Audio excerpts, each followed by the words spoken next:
दोस्तों बिजली को लेकर एक आजकल बाजार में नई चीज़ आई हुई है जिसका नाम है base battery energy storage system. जो मेरे बैक साइड में, अगर हम सिंपल बात करें, एक ये इन्वर्टर है जिसके अंदर बैटरी है और इसके द्वारा मैं पूरे गांव की लाइट चला सकता हूं।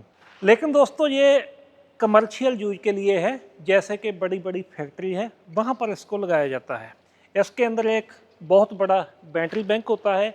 जैसे कि यह वाला जो बेस है ये दोस्तों गुड एनफ कंपनी का है, जो कि ग्रेटर नोएडा में है। और दूसरी सबसे बड़ी बात कि दोस्तों ये इंडिया की पहली और सबसे बड़ी कंपनी है जो कि एक साल में 7 गीगावाट तक की प्रोडक्शन दे सकती है। पहला काम इसका होता है बिजली का बिल कम करना। दूसरा काम है जब पावर कट लगा हो तब यह जो इसके अंदर बिजली स्टोर है वो फैक्ट्री को देती है, यानी कि पावर कट के समय आपका काम नहीं रुकता। तीसरा सबसे बड़ा काम, कई बार हमारी फैक्ट्री में ऐसी मशीनें लगी होती है, अगर एक सेकंड के लिए भी बिजली बंद हो जाए तो लाखों रुपए का नुकसान हो जाता है।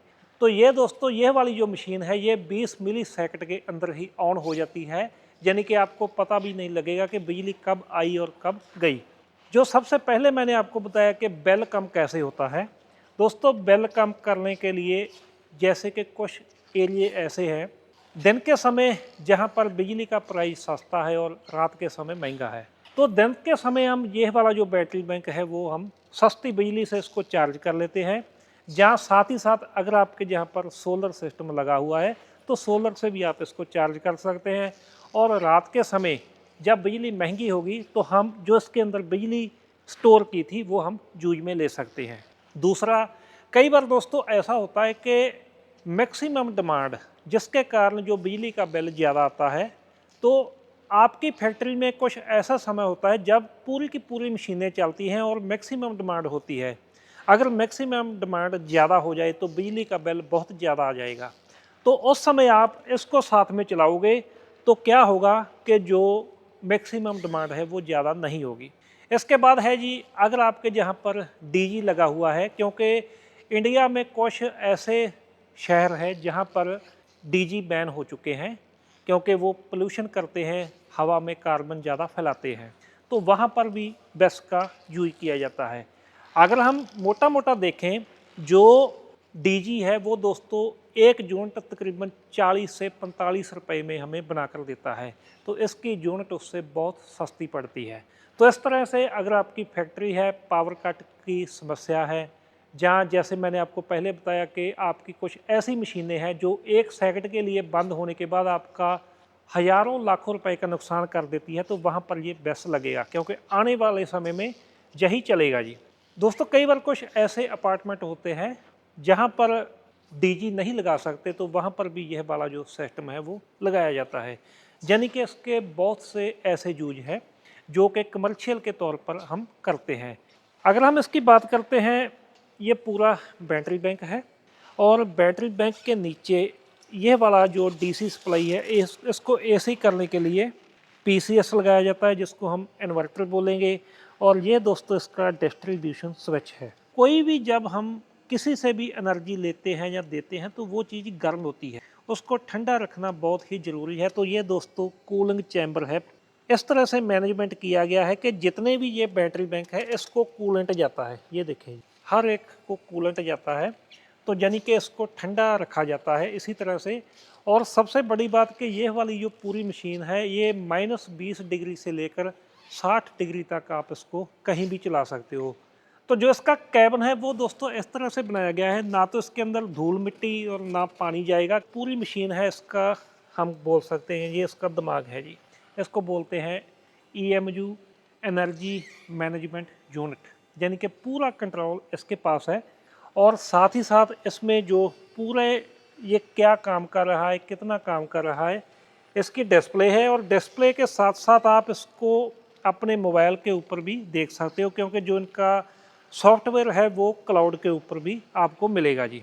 जो इसके अंदर सेल यूज किए गए हैं वो दोस्तों 0.5C कैटेगरी के हैं, यानी कि ये एक 250 किलोवाट की ये बैटरी है।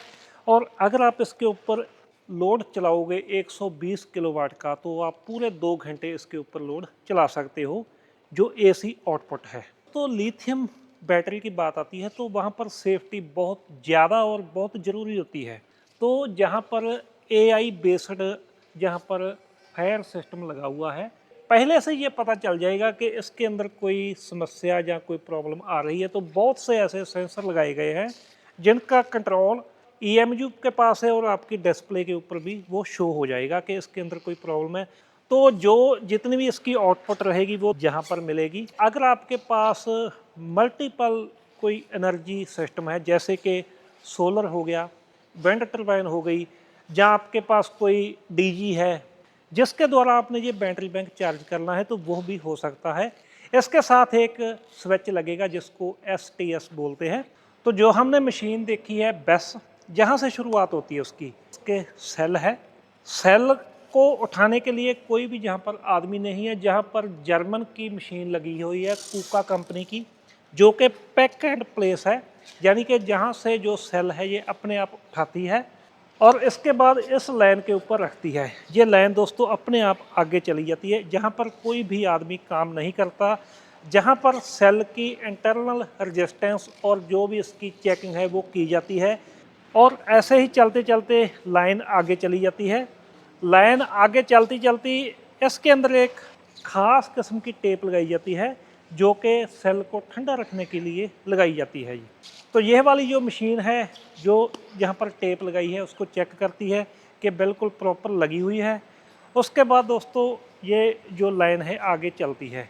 जहाँ पर आप देखेंगे फिर वही पैक एंड प्लेस वाली मशीन है वो आ चुकी है। जितने भी सेल थे 5 के 5 सेल ये एक बार उठाती है और आगे मॉड्यूल बनाने के लिए उसमें दूसरी मशीन में रख देती है।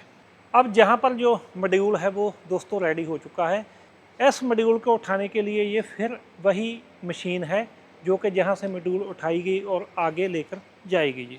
अब जो इतनी बड़ी मशीन है उसकी गारंटी भी कंपनी ने देनी होती है। तो जहाँ पर उसके लिए लेजर से क्यूआर कोड सेल के ऊपर जनरेट होता है। इसके बाद इसका सेल का इंसुलेशन टेस्ट होता है और उसके बाद कई बार सेल बने को 3 या 4 महीने हो जाते हैं तो उसके ऊपर एक खास किस्म की जो उसके टर्मिनल है लेयर जम जाती है और उस लेयर को साफ करने के लिए यह वाली जो लेजर मशीन है जी, लेजर के द्वारा दोस्तों जो इसके टर्मिनल है वो क्लीन किए जाते हैं। तो जैसे ही इसको क्लीन किया जाता है उसके बाद यह वाली मशीन है जो कि लेजर से इसको वेल्डिंग किया जाता है जो भी इसके टर्मिनल है। जब दोस्तों टर्मिनल वेल्डिंग हो जाते हैं तो उसके बाद इस मशीन के अंदर आती है। ये मशीन चेक करती है कि जो टर्मिनल लगाया है वो पक्का है। उसके बाद जैसे देखें जी लेजर से जो टर्मिनल है वो वेल्डिंग हो चुके हैं और साथ ही साथ जो इसके साथ बीएमएस लगेगा उसका भी ये वाला जो पॉइंट है वो बाहर निकल चुका है। अब एक बात आपको और मैं जहाँ पर दिखानी चाहता हूँ, और अगर हम बात करते हैं जो जहाँ पर 5 बैटरी पैक लगे हुए थे और एक जो बैटरी पैक के अंदर 13 सेल का एक मॉड्यूल लगाया जाता है और एक बैटरी पैक में 4 मॉड्यूल लगाए जाते हैं इसी तरह के। अब दोस्तों जो बात आती थी कि इसको ठंडा रखने के लिए, तो जहाँ पर आप देखें कि ये मार्किंग की जाती है। ये दोस्तों आगे एक मशीन है जो कि रोबोटिक आर्म है।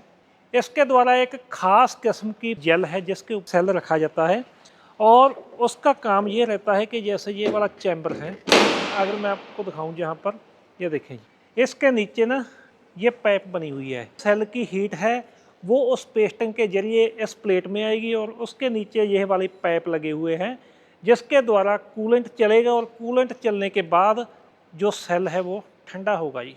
ज़्यादा जानकारी के लिए कंपनी के नंबर स्क्रीन के ऊपर दिए गए हैं, आप इनसे कॉन्टैक्ट कर सकते हैं जी। वीडियो देखने के लिए थैंक यू।